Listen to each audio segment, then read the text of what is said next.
नमस्कार, मैं हूं सौरभ शर्मा। आपको इस वक्त हम सीधे पाकिस्तान की संसद लेकर चलते हैं, जहां पर बिलावल भुट्टो बोल रहे हैं कि रहे वरना वो उसको फंसाएगा और उसी ने इसको फंसाया है। जनाब स्पीकर, अदालत के ऑर्डर पे अमल करो और वोटिंग करो। अगर आप आज का एजेंडा पर नहीं आते हो तो आपको आज से मालूम होना चाहिए पूरा ऑपोजिशन भी यहां से नहीं जा रहे हैं और अदालत इधर ही है। हम अपना आईनी हकूक आपसे छीनेंगे। ये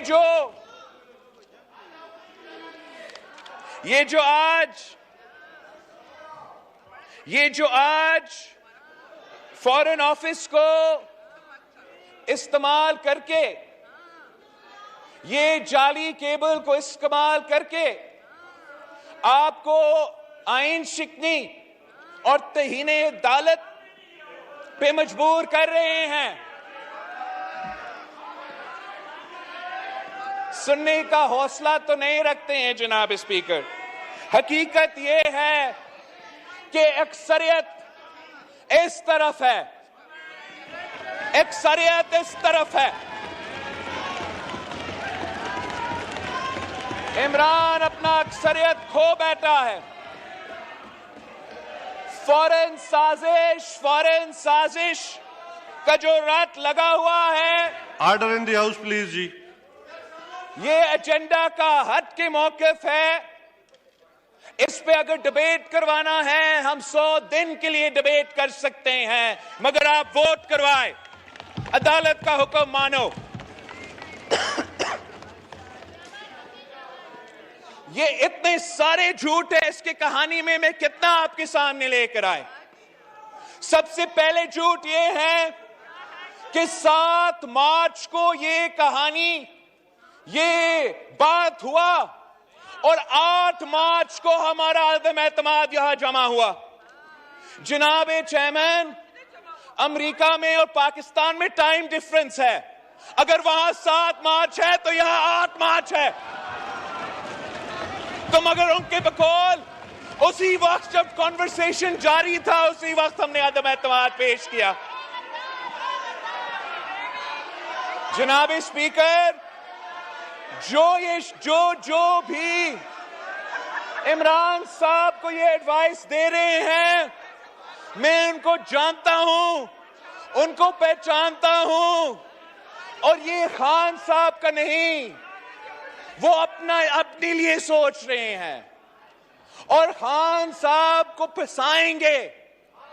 हमारा पहले से इरादा था कि जब इमरान खान वजीर आजम सिलेक्ट नहीं रहता तो हमारा और वजीर आजम इमरान खान के दरमियान कोई एतराजात नहीं होते। मगर जिस बुज़दिलाना तरीके से कप्तान इस मैदान से भागा, आज भी मौजूद नहीं है, आज भी अपना दिफा नहीं कर सकता है, अपना मौकिफ सामने नहीं रख सकते हैं। नेशनल सिक्योरिटी के फोरम जिसका जिक्र हो रहा था, हम पूछते हैं कि वजीर खारजा खुद उस मीटिंग में मौजूद नहीं था, तो क्यों नहीं था? अगर नेशनल सिक्योरिटी कमेटी के मिनट्स निकाले गए तो उसमें अदम एतमाद का जिक्र क्यों नहीं था? उस स्टेटमेंट में ना सिर्फ अदम एतमाद का जिक्र नहीं था, वो एक आम सा फैसला लिया गया कि हमने सिर्फ डिमार्च करना है। जनाब स्पीकर, अगर पाकिस्तान के खिलाफ कोई साजिश 7 मार्च या 7 मार्च से पहले हो रहा था तो उसी वक्त उनका गैरत जागना चाहिए था, उसी वक्त उनका मुहब्बे वतन होने का सबूत सामने आना था। उसी वक्त वो कहते, अपने इत्तेहादियों को कहते कि हमें ना छोड़े, एक साजिश का हिस्सा ना बने। हमें कहते हैं अदम एतमाद नहीं लेकर आए, एक साजिश का हिस्सा ना बने, मगर इनको सिर्फ इस साजिश का ख्याल आया जब वो अपना अक्सरियत खो बैठे थे। 27 मार्च को जब जमहूरी वतन पार्टी का बुख्ती साहब ने अनाउंस किया था तो उनको पता था कि उनका गेम खत्म हो चुका है। अब ये जो लड़ाई है ये पीटीआई और पीपल्स पार्टी का लड़ाई नहीं है, ये पीडीएम और पीटीआई का लड़ाई नहीं है, ये लड़ाई जमहूरियत के चाहने वाले और गैर जमहूरी लोगों के दरमियान है। ये लड़ाई वो जिम्मेदार शख्सियत जो गैर जानिबदार रहना चाहते हैं, जो ए पॉलिटिकल रहना चाहते हैं, जो न्यूट्रल रहना चाहते हैं, उनके और उनके दरमियान है जो जानिबदार रहना चाहते हैं, जो न्यूट्रल नहीं मुदाखलत करना चाहते हैं। असल साजिश ये है कि खान साहब साफ और शफाफ इलेक्शन से डरता है। इमरान को मालूम है कि साफ और शफाफ इलेक्शंस हुए तो जैसे सारे के सारे बाय इलेक्शंस में ये सारे जमातें ने इनको शिकस्त दिलवाया था, तो साफ शफाफ इलेक्शंस में भी शिकस्त होगा। उनका ये साजिश है कि हम तो अदम एतमाद को वोट नहीं होने देंगे, स्पीकर को कुर्बानी का बकरा बनाना है तो बनाते हैं, चेयरमैन साहब को कुर्बानी का बकरा बनाना है तो बनाते हैं, मगर एक तो और दिन के लिए हम कुर्सी पे चिपक के बैठते हैं। इनका ये साजिश है कि या सिलेक्शंस का रिपीट हो, इलेक्टोरल रिफॉर्म्स के बगैर इलेक्शंस हो, या हम इतना बहरान पैदा करें, इतना तमाशा पैदा करें और आमरीत सामने आए, मिलिट्री रूल हो, डेमोक्रेसी का खात्मा हो। इसलिए जमहूरियत के मौजूदगी में साफ और शफाफ इलेक्शंस होते हुए इमरान खान का सियासत नहीं बचता। वो 100 कोशिशें करे, ये भुट्टो नहीं बन सकता। 1000 कोशिशें करे, ये सियासी शहीद नहीं बन सकता। कुछ हकायक ये है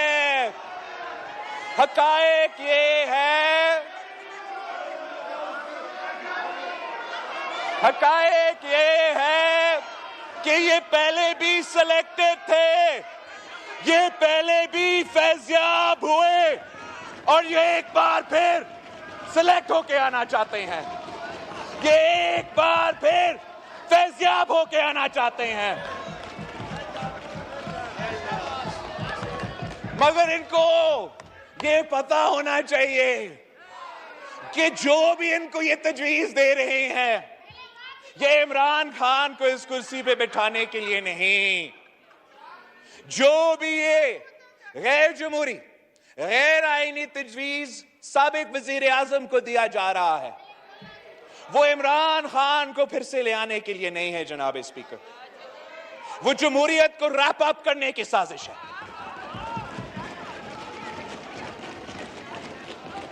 इस इस्लामी वफाकी जमहूरी आइन का खात्मा का साजिश है जनाब स्पीकर। बच्चा जानते हैं कि अगर ये सिलेक्ट हुआ तो क्यों सिलेक्ट हुआ तो 18वीं तरमीम का खात्मा करने के लिए सिलेक्ट किया गया। सिलेक्ट हुआ तो सूबे के हुकूक पे डाके मारने के लिए सिलेक्ट हुआ।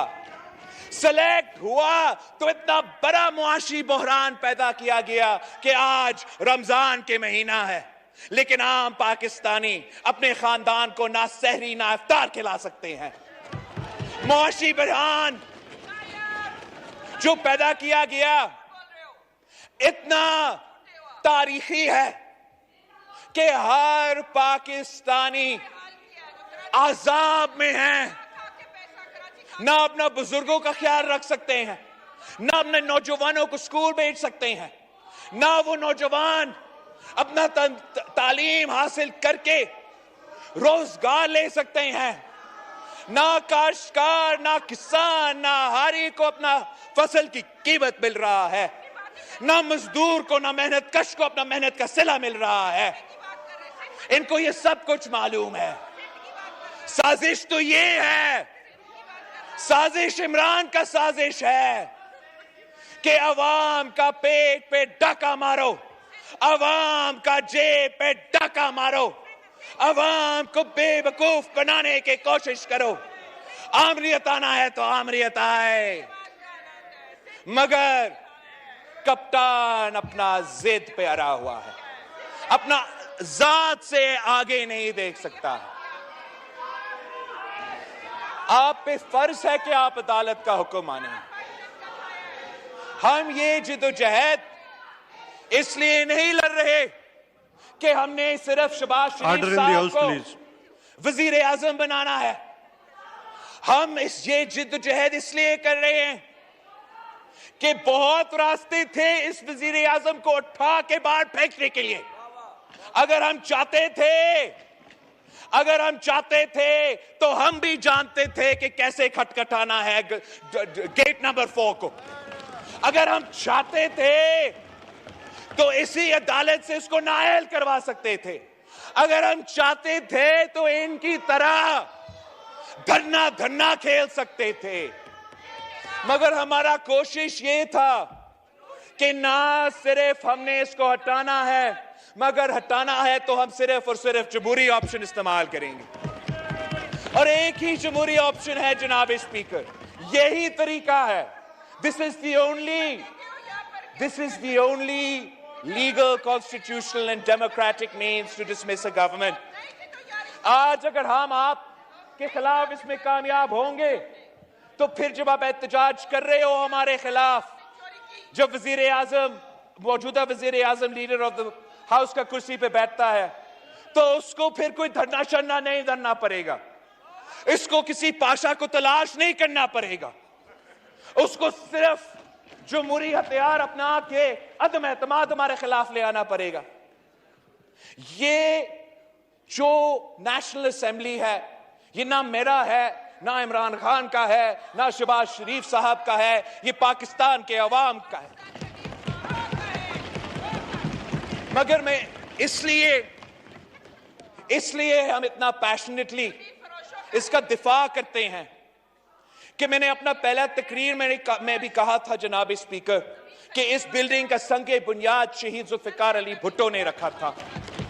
इस आईन का बुनियाद शहीद जुल्फिकार अली भुट्टो और यहां बैठने वाले जो मेंबरान हैं उनके बुजुर्गों ने रखा था। इस आईन में हमारा कारकुनों के, हमारा क़ियादत का, पाकिस्तान के शहरियों का खून पसीना है। हम किसी को इस आईन के खिलाफ जो भी साजिशें हो रही हैं, कोई साजिश कामयाब नहीं होने देंगे। ये ज़मीर फरोशी की बात कर रहे हैं। जनाब स्पीकर, मैं आपको बताता हूं कि ये जो 90% शक्लें हैं साबिक ट्रेजरी बेंचेस पे, ये पूरा जिंदगी लौटे ही रहे हैं।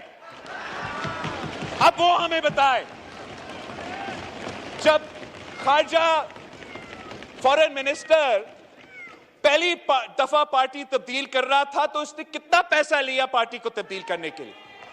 दूसरा दफा तब्दील किया तो कितना प्राइस था, उसको जमीन बेचने का कितना कीमत था? और तीसरा दफा, जब तीसरे दफा अपना जमीन बेच रहा था तो कीमत क्या था?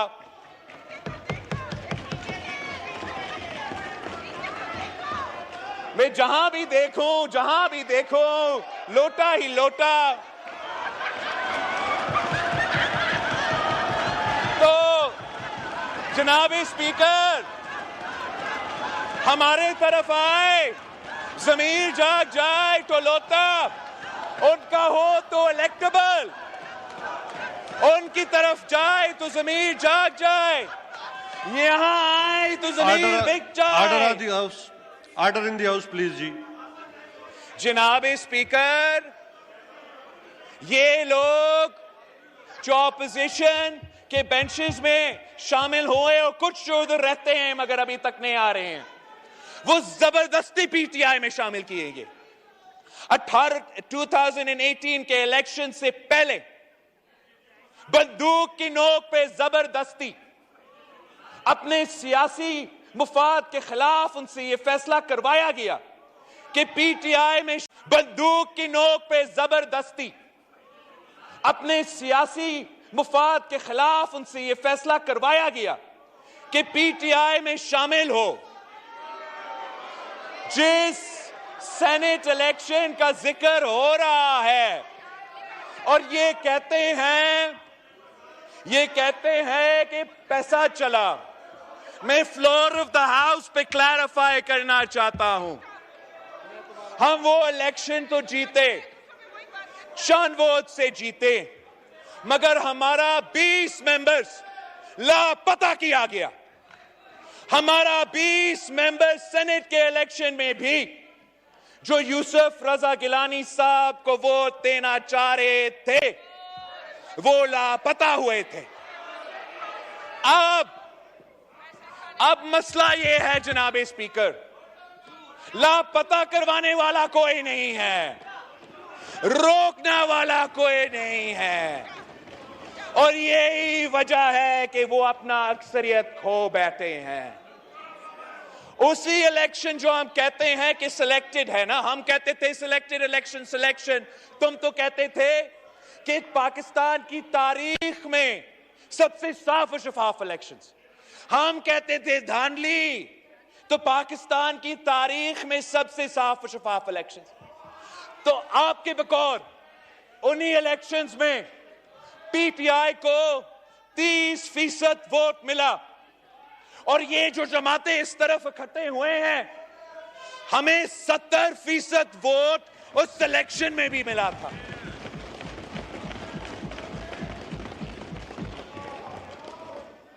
ये मुकाबला से क्यों भागते जनाब स्पीकर?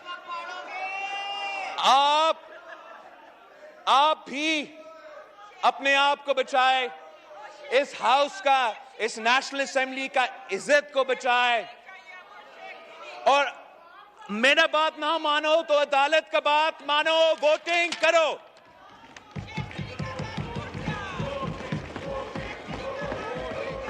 आप because today is now once again the 7th day of the no confidence motion.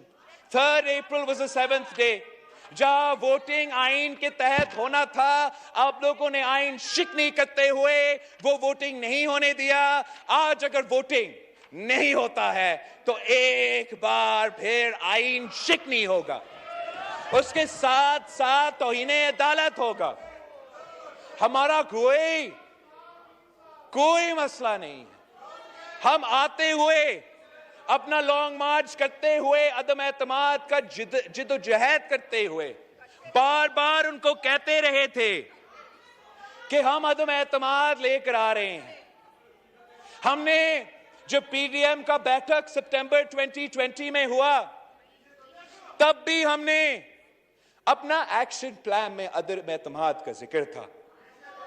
क्या उस वक्त कोई फौरन साजिश हो रहा था? क्या उस वक्त यूक्रेन और रूस के दरमियान कोई झगड़ा था? फिर हमें पूरा साल उसी जद्दोजहद में रहे, सेनेट इलेक्शन के बाद भी उसी जद्दोजहद में रहे, और जनवरी ऑफ दिस ईयर, इस जनवरी पे 5 जनवरी पे लाहौर में पाकिस्तान पीपल्स पार्टी का सीसी होता है, और इस सीसी के फैसले के नतीजे में हम कहते हैं कि हम लॉन्ग मार्च कर रहे हैं, अवामी मार्च कर रहे हैं। आप हमारा पहुंचने से पहले इस्तीफा दो, हमारा पहुंचने से पहले इस हाउस को डिसॉल्व करो और हमारा मुकाबला करो, वरना हम अदम एतमाद लेकर आ रहे हैं। और हम इसलिए समझते हैं कि अदम एतमाद जरूरी है कि हमने इलेक्टोरल रिफॉर्म्स करना है। आप लोगों ने हमें हमसे ना इनपुट लिया, ना आपने अपने एलाई से कंसेंसस बनाया। एक तरफा इलेक्शन रिफॉर्म्स जो एक और सिलेक्शन का तैयारी था। यही फर्क है हम में और उनमें। हम चाहते हैं कि जो 2018 का सिलेक्शन हुआ वो मुतनाज़ा इश्यूज को हम हल करें। इसलिए ये इमरान जिसने वादा किया था कि हम दो नहीं एक पाकिस्तान बनाएंगे, इसने जगह जगह दो पाकिस्तान बना दिया है। जनाब स्पीकर, इस हाउस को डिवाइड किया है, हमारा अदलिया को डिवाइड किया है, हमारा एस्टैब्लिशमेंट को डिवाइड किया है, पूरा पाकिस्तान को डिवाइड किया है। और वक्त आ गया है कि हमें पाकिस्तान को जोड़ना है ताकि हम आगे बढ़ सकते हैं। पाकिस्तान को जोड़ के साफ शफाफ इलेक्शंस की तरफ जाना पड़ेगा और जिसको भी मैंडेट मिलेगा साफ शफाफ इलेक्शंस के नतीजे में सब उसको मानेंगे। उसके दरमियान में अगर कोई रुकावट है वो लोग हैं जो आईन शिकनी कर रहे हैं, जो तौहीने अदालत कर रहे हैं, जो एनएससी का झूठा लेटर को आपके सामने लहरा रहे हैं। अगर इस कॉरेस्पॉन्डेंस में इतना वजन था तो मैं पूछता हूं कि खुद वजीर खारजा उस नेशनल सिक्योरिटी मीटिंग में जहां हमारा अस्करी क़यादत मौजूद था, शिरीन मिजारी साहिबा मौजूद था और इमरान खान मौजूद था, तो उस मीटिंग में वजीर खारजा मौजूद क्यों नहीं था? आज तक जब हमारा मुतालबा रहा है कि इस केबल को अदालत में पेश करो, इस मीटिंग का मिनट्स अदालत में पेश करो, वो नहीं कर सकते हैं। आज भी भाग रहे हैं, भागने का कोई रास्ता नहीं है। जनाब स्पीकर, आप वोटिंग करो, अब वोटिंग करो, इसमें कोई गुंजाइश नहीं है कि हम इन चीजें पे तकरीर करें। अब मैंने रिकॉर्ड पे ले आया हूं कि आप तौहीने अदालत कर रहे हो। हम अपना वकला को भी, अगर आप तौहीने अदालत करते रहते हो, वोटिंग नहीं करते हो, तो हम इधर भी बैठे रहेंगे, वहां भी जंग लड़ेंगे, मगर इस मुल्क के लिए, इस पार्लियामान के लिए, अवाम के लिए हमें आते हुए ये 4 साल खान साहब ने एक दफा भी इज्जत से अपना काम नहीं किया। अब जाते जाते कोई तो स्पोर्ट्समैन स्पिरिट दिखाता। पहले कप्तान है जो मैच हारने के खौफ की वजह से विकेट्स उठा के पिच से भाग रहा है।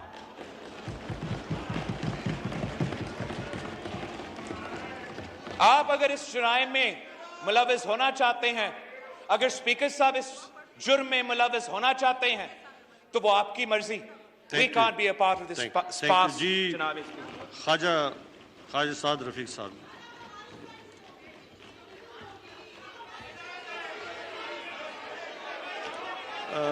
दो मिनट के लिए कहा है। 2 मिनट जी। ख्वाजा साद रफीक साहब, आप अपनी सीट पे मेरे ख्याल में मौजूद नहीं जी।